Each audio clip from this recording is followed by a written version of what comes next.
معلوم أن النساء لعبن دورهن كموضوع عشق في قسم من أقسام الزقورات، بل إن الحظي بعشق فتيات صفوة العوائل هو أمر مشرف، حيث تؤخذ الفتيات المتميزات إلى المعبد ليكرسن ذواتهن للمعبد، فيغدو ذلك مذهلا في نظام الرهبان. تتلقى هؤلاء الفتيات جميع دروس الجماليات في نظام سرايا الزقورات، إلى أن يتمرسن ويحترفن بعض الأنشطة، الفن والموسيقى، كما يعرضن على صفوة الرجال الوافدين من المناطق المجاورة لنيل إعجابهم، ويزوجون للبعض منهم في حال التفاهم والاتفاق. بهذه الشاكلة يزيد المعبد من وارداته ومن نفوذه أضعافا مضاعفة، فالحظي بامرأة من المعبد لا يكون إلا من نصيب رجال العوائل النبيلة، فضلا عن أن هؤلاء النساء يجسدن قوة تأثير المعبد بين صفوف العشائر الجديدة، ويربطن أنفسهن بمجتمع الدولة الجديد، لأنهن قد تلقين تدريب المعبد.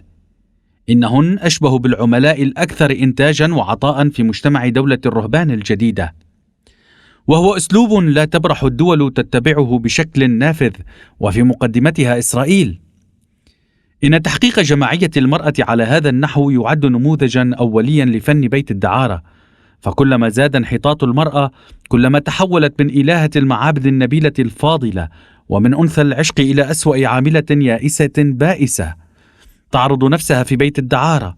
والمجتمع السومري هو صاحب شرف أو لا شرف، كونه أول نموذج في هذا المضمار.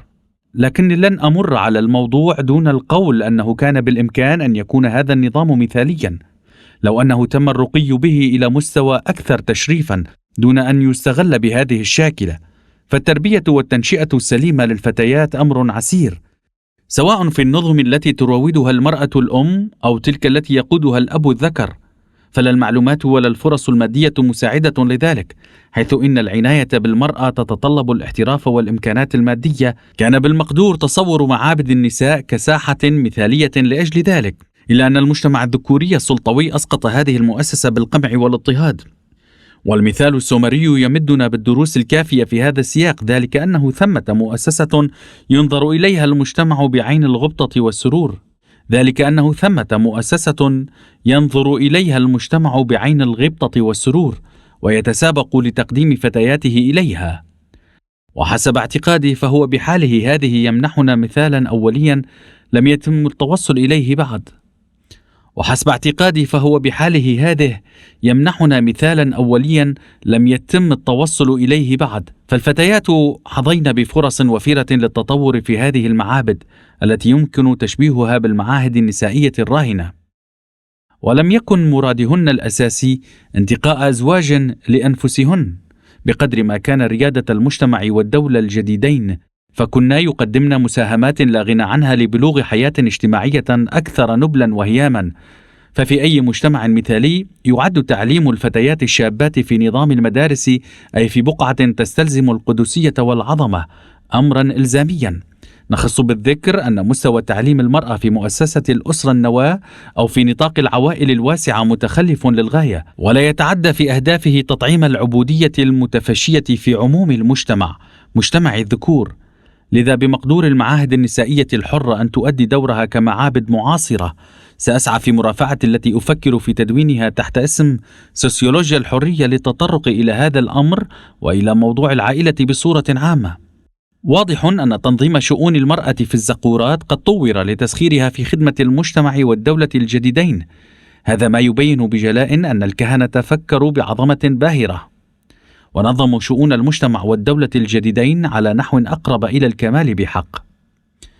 كما أن دور الزقورات ساطع بجلاء في التجارة الناشئة كنشاط اجتماعي حديث العهد، وحسب مرافعتي وتخميني فإنها أدت دور المركز التجاري في نفس الوقت، حتى ولو لم يذكر ذلك في الوثائق الرسمية.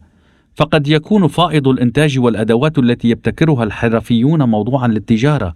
يشرح التاريخ أن المرحلة ما بين أعوام 4000 قبل الميلاد و3000 قبل الميلاد هي عصر تطور التجارة لأول مرة، وهو متزامن مع العصر الذي بدأ فيه المجتمع السومري بالانتقال من نظام الهدايا والعطايا بين العوائل والمجموعات إلى نظام المقايضة، والذي انتشرت فيه ظاهرة التبضع، الإنتاج بغرض المقايضة. بالتالي من المحتمل أن تكون الزقورات مجتمع التجار الأوائل، إذ يمكن إدراك ذلك من خلال أمثلتها البارزة في التاريخ يصادف في الحفريات. كما نشهد نظام أوروك الاستيطاني الذي يبدو أنه بدأ في المرحلة ما بين عام 3500 قبل الميلاد و3000 قبل الميلاد، وبطبيعة الحال ربما كانت مستوطنات أوروك القائمة على حوافي جبال طوروس زاغروس ثمرة أول حملة استيطان باسم الدولة في التاريخ. أما مستوطنات السلالات فهي أكثر قدما، هذه إلى جانب أن مستوطنات القبائل المختلفة لا تعتبر استيطانا حقيقيا، إذ هناك حاجة لوجود مدينة متروبولية لقيام المستوطنة، وعلى الأغلب فمدينة أوروك تمتلك مستوطنات تخولها لتكون متروبولا شهيرا للغاية.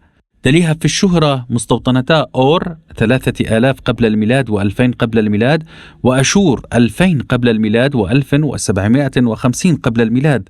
حسب رأيي الشخصي فإن كلا من مدينتي هاربا وموهنجادارو في منطقة بنجاب في العصور القديمة أعوام 2500 قبل الميلاد، والمدينة المصرية ذاتها 4000 قبل الميلاد بداية الميلاد، تعتبر نظاما استيطانيا نابعا من المدينة السومرية بالمعنى الواسع للكلمة، فجميعها ينطلق وينحدر من الحضارة الأصل فيما بين الدجلة والفرات، رغم أنها تطورت بشكل مستقل ولم تكن على علاقة مباشرة مع مدن سومر.